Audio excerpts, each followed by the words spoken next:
Hi all, welcome to Vijayamala சக்கரவர்த்தி channel. இன்றைக்கு உண்டான லஞ்ச் மெனு என்ன அப்படின்றத கிச்சனுக்குள்ளே போய் பார்க்கலாம். Hi all, welcome to Vijayamala சக்கரவர்த்தி சேனல். ஸோ 2 நாளாக ஒரு கெஸ்ட்டு சாப்பாடெல்லாம் நீங்கள் பார்த்துட்டு, ஸோ இன்றைக்கி பேக் டு ரொட்டீன். ஸோ இந்த மாதிரி கலந்த சாதங்கள் முன்னாடி எங்கள் அப்பா ரொம்ப ரசித்து சாப்பிடுவா.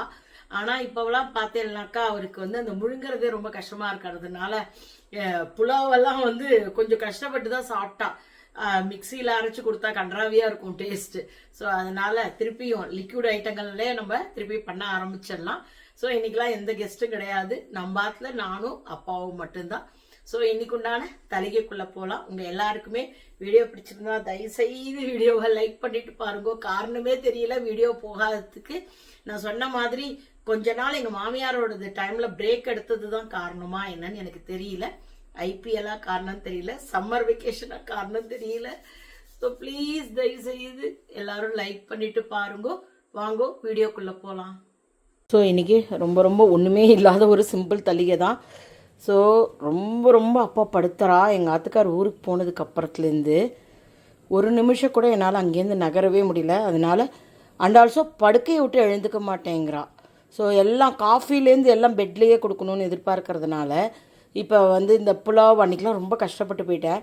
ஸோ இனிமேல் ஏதாவது ஒன்று கஞ்சி மாதிரி அந்த மாதிரி ஏதாவது ஒன்று பண்ணலான்னு ஒரு முடிவு பண்ணி இன்றைக்கி என்ன பண்ணியிருக்கேன், அரிசி காத்தால கொஞ்சமாக பச்சை பயிறு உடச்ச பயிராக தான் இருந்தது, அதை ஊற போட்டுருக்கேன். தக்காளி, கேப்சிகம். ஸோ இதோடு நீங்கள் சின்ன வெங்காயமும் ஒரு பூண்டு கூட போட்டினாலும் ரொம்ப நல்லாயிருக்கும். ஆனால் நான் இன்றைக்கி சின்ன வெங்காயம் பூண்டெல்லாம் சேர்த்துக்கவே இல்லை. அரிசி நல்லா அலம்பி எடுத்துன்னு வந்துட்டேன். ஒரு அரை அழாக்கு அரிசிக்கு அதோட டபுள் த சைஸ் தண்ணி போட்டுருக்கேன்.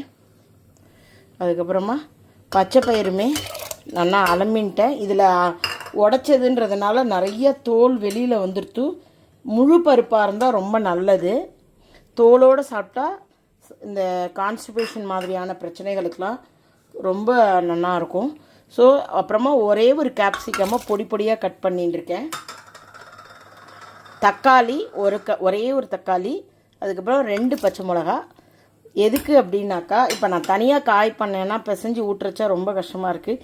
இது எல்லாத்தையும் ஒன்றா குக்கரில் போட்டு அப்புறமா கொஞ்சமாக உப்பு எல்லாம் போட்டு பிளெண்ட் பண்ணிடலாம் கஞ்சி மாதிரி.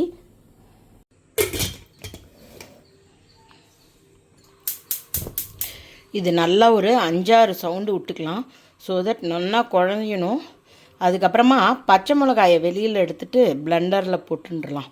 சும்மா ஒரு 2 தடவை பிளெண்ட் பண்ணிட்டோம் அப்படின்னாக்க இதோட மோரை குத்தி கொஞ்சம் உப்பு போட்டு டம்ளரில் கஞ்சி மாதிரி கொடுத்துருவேன். ஸோ தட் கொஞ்சம் பசி அடங்கியிருக்கும், டாய்லெட் பிரச்சனையும் கொஞ்சம் இல்லாமல் இருக்கும்.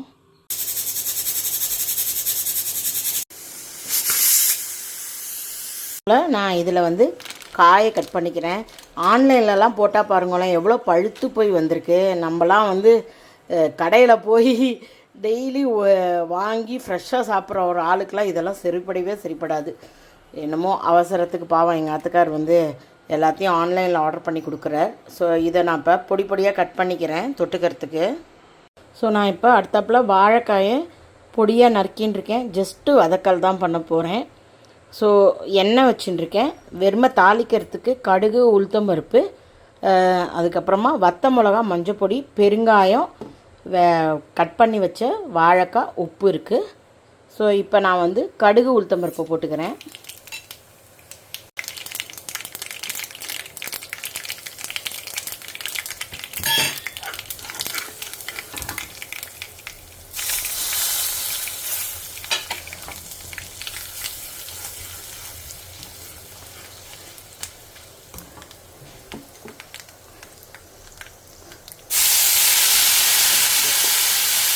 பொடியாக நறுக்கல வாழைக்காய்.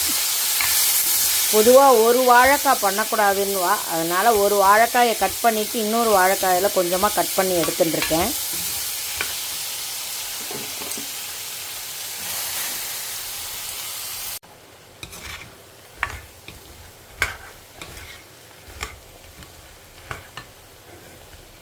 ஸோ இப்போ நம்ம இதுக்கெல்லாம் தண்ணி குத்த முடியாது. ஸோ குழத்து போயிடும்.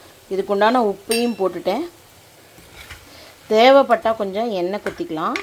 எண்ணெய் குத்தி நல்லா மொறுன்னு வதக்கிக்கலாம். அப்போ நல்லாயிருக்கும். அஃப்கோர்ஸ் இப்போ இந்த காயை வந்து எங்கள் அப்பாவுக்கு கொடுக்க முடியாது. ஏன்னா ரொம்ப சாஃப்டாக இருந்தால் மட்டும்தான் அவரால் சாப்பிட முடியாது. ஃபுல்லையும் அப்படியே ஃப்ளாட்டாக படுத்துட்டுருக்கா. படுத்துட்டபடியே நான் வாயில் எல்லாத்தையும் ஊற்றணும்னு எதிர்பார்க்குறா. சாதத்தை ஊட்டி விடணுன்றா, காஃபியை அப்படியே குத்தணுன்றா, எழுந்து உக்கார மாட்டேன் அப்படின்றா. ஒரு உடம்புல பிரச்சனையுமே இல்லை, பிடிவாதம் ஜாஸ்தியாகிட்டே வருது வர வர.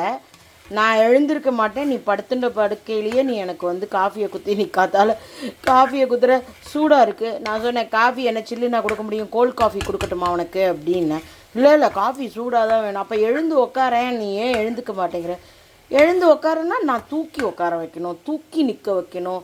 அப்படியே குழந்தை எப்படி நம்ம தூக்குவோம்? அது முடியுமா? எங்கள் அப்பா 87 kg இருக்கா.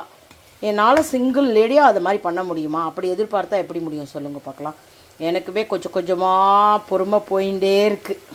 ஸோ இது நல்லா வதங்கட்டும். எங்கேயாவது போய் புலம்பணும் போல் இருக்குது எனக்கு. லிட்ரலாக அப்படியே புலம்பி அழணும் போல் இருக்குது எனக்கு. தனி ஆளாக இப்படி கூண்டில் மாட்டிட்டோமேன்னு இருக்குது எனக்கு.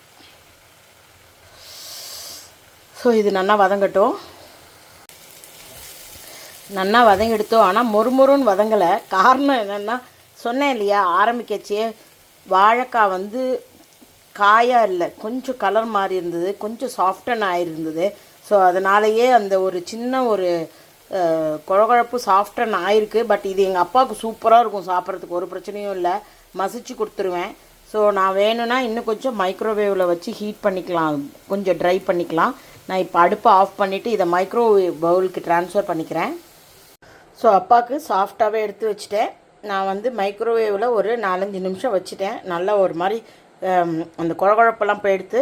பட் என்ன ஒன்றுனா கொஞ்சோண்டு ஸ்வீட்டிஷாக இருக்குது அந்த பழுத்த இது தன்மை வந்ததுனால. ஸோ இப்போ இந்த கஞ்சியை நம்ம ரெடி பண்ணிடலாம். ஸோ நல்லா வெந்திருக்கு. ஒன்லி ப்ராப்ளம் என்ன அப்படின்னாக்கா,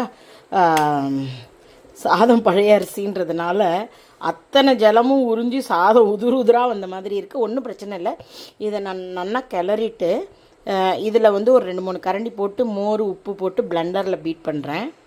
ஸோ கொஞ்சமாக உப்பு போட்டுக்கிறேன். அன்றைக்கி நான் குக் பண்ணச்ச வந்து உப்பெல்லாம் ஆட் பண்ணலை. தக்காளி கேப்சிகம்லாம் போட்டிருக்கேன். நல்ல வாசனையாக இருக்குது. இதுக்குண்டான தயிர். ஸோ தட் கொஞ்சம் தளர இருந்ததுனாக்கா எங்கள் அப்பாவுக்கு சாப்பிட்றதுக்கு ஈஸியாக இருக்கும். எப்படி நான் அப்படியே ஊட்டி தானே விட போகிறேன்.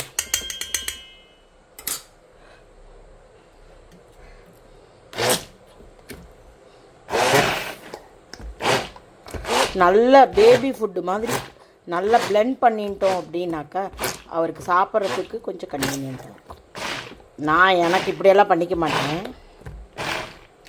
ஸோ இதை அப்படியே பிளெண்ட் பண்ணிவிட்டு ஒரு பவுலில் ட்ரான்ஸ்ஃபர் பண்ணிவிட்டு காமிக்கிறேன்.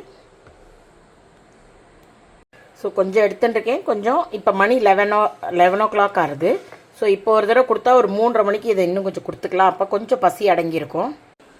ஸோ இன்றைக்கி என்னமோ ஒரு விசித்திர சாப்பாடு தான், ப்ளீஸ் அட்ஜஸ்ட் பண்ணிக்கோங்க. அந்த பச்சை பயிறு எல்லாம் போட்டு குக் பண்ண சாதம், வாழைக்காயை வந்து நல்லா வதக்கல் பண்ணியிருக்கேன். எங்கள் அப்பாவுக்கு அதையே அப்படியே பிளெண்ட் பண்ணி தயிர் குத்தி உப்பு போட்டு கஞ்சி மாதிரி ரெடி பண்ணிட்டுருக்கேன். காய் சாஃப்டனாக ஒரு பார்ட் எடுத்திருக்கேன். இதை மைக்ரோவேவில் குக் பண்ணியிருக்கேன். தயிர் இருக்குது. ஸோ இன்றைக்கி ஏதோ ஒரு அட்ஜஸ்ட்மெண்ட் தலிகை தான் பண்ணியிருக்கேன். Hope you are all enjoying my video. If you like it, please like and subscribe my channel. Thank you for வாட்சிங். Bye bye all.